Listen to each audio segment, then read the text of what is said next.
about some of the cons for working a nonprofit, and I'll talk about the pros. So as we saw in the quiz, working for a nonprofit, you're working for a cause. You're working for something that's hopefully doing better for the world, the environment, that we live in. So that's a good pro.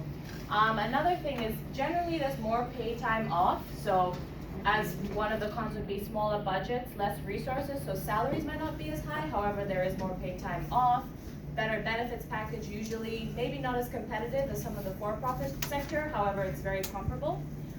We also generally have more family-friendly practices, so a lot of children, can come into our office. I'm speaking personally at the Witness.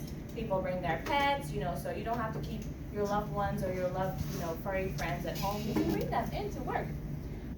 Also flexible working schedules, and Valentina and I can attest to that. So I'm originally from Uganda, however, working at Witness allows me to work remotely. So I'm gonna be 10,000 miles away, but I'm still gonna be working at home. So flexible working schedules, they really work around your schedule, your availability. So it's very, very flexible, which is great.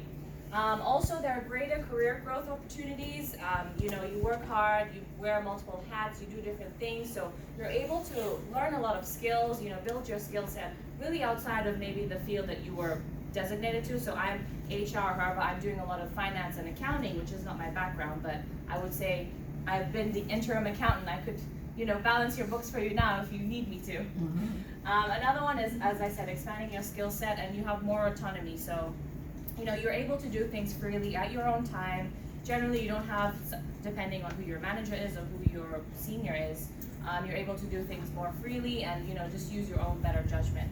Last one is you work with very passionate and highly motivated people. So I can really attest to that at Witness, just seeing, and as the video showed, some of the great lengths that some of the people go out to, risking their lives, filming, recording human rights violations. So not because I don't necessarily go out and do that, however, I feel the empathy, I feel the passion, the work that they do really just lives through me in a way, even if I'm not, out there doing it. It's just being surrounded by people who do these kinds of things really motivates me to do my job better. So I'll hand it over to Sharon now to talk about some of the cons. Well, I don't really believe in cons, but I'll tell you. So yes, some of the cons of working in a nonprofit, we all know, are smaller budgets. Keeping that in mind though, obviously what we talked about, the benefits, it does outweigh. One of the reasons that I recruit and tell you very specifically that yes, these are the pros. The cons are much smaller, as you can see the list, okay? You have less resources and smaller salaries. Most of the time, like we are funded by foundations mostly. We have some large major donors. We do not take USAID funding because we don't believe in what the USAID funding platform stands for. So we are a lot more pickier about the money that we take, and we understand that, and that's why our budget is a lot smaller. Burnout can be high, but then again, burnout can be really high in the profit sector. It just depends on how you look at it. I know that sometimes, and we've had losses because we are human rights defenders. Recently we had a loss in Brazil with one of the Amazonian tribes where some of the loggers killed one of our activists. It is hard, but you know what? You pick yourself up and you think, did I make a difference, and is it still worth it? And we still believe that it is. So even though the burnout may be high and a lot of the times you are really working longer hours, I think it evens out the fact that you really are passionate about what you do. A predictable nature of funders, that's in everything. Same way that people stop buying a product, nonprofits can lose funders because we may not be the flavor of the month. This year may be, what's going on in Syria or what's going on in South America. So it depends on what your funders are thinking are the priorities. And then you have a hectic work environment.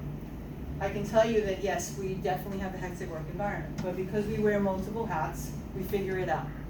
Because we lost an accountant for 6 months, and guess what? I lost an assistant for 6 months because she became an accountant. So we found just the right accountant. Okay. So what are you passionate about? Can you transfer your skill sets into a rewarding career at nonprofit? You would be surprised at how many different kinds of nonprofits are located in New York City alone. Finding ways to combine your passion with work you're already trained for and making a difference. So we've only shown you the Witness format. What we want to do is also give you that there's many different nonprofits. Do you want to switch halfway through and show ADL and then go back to Witness? So one of the other nonprofits represented today just walked through the door, so we're going to make life easy for her and let her present through to the ADL, and then we'll switch back to Valentina.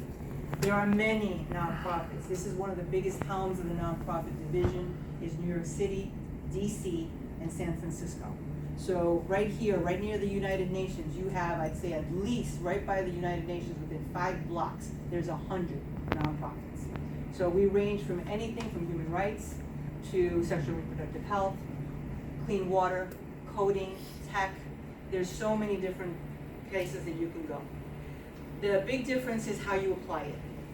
In HR, for what I do, it helps if you understand nonprofit management and how we fund. Because when you do recruiting for nonprofit, it's very different from recruiting for a profit company. We'll go into it with Linda as how you look at the resumes differently. But from somebody who came from the same seats you are, I'll explain it to you. Right Management did a wonderful job of doing a resume for me that worked for the profit sector. The profit sector tells you, do not show me how long you've been working, because you're aging yourself.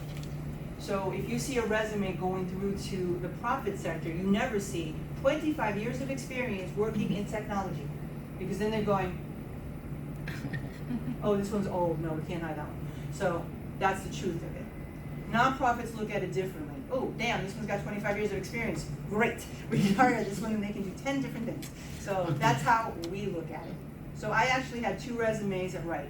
One for profit that Wright Management helped me write, and the one that I wrote that said 29 years of experience in nonprofit management, HR, security, cyber risk, because that will show a nonprofit, especially a small one. I can hire one person who has a massive amount of knowledge that can stretch out to so many different sectors. So there are different ways that you can do and apply, and we'll get more into that for you. But I'd like to present Samantha,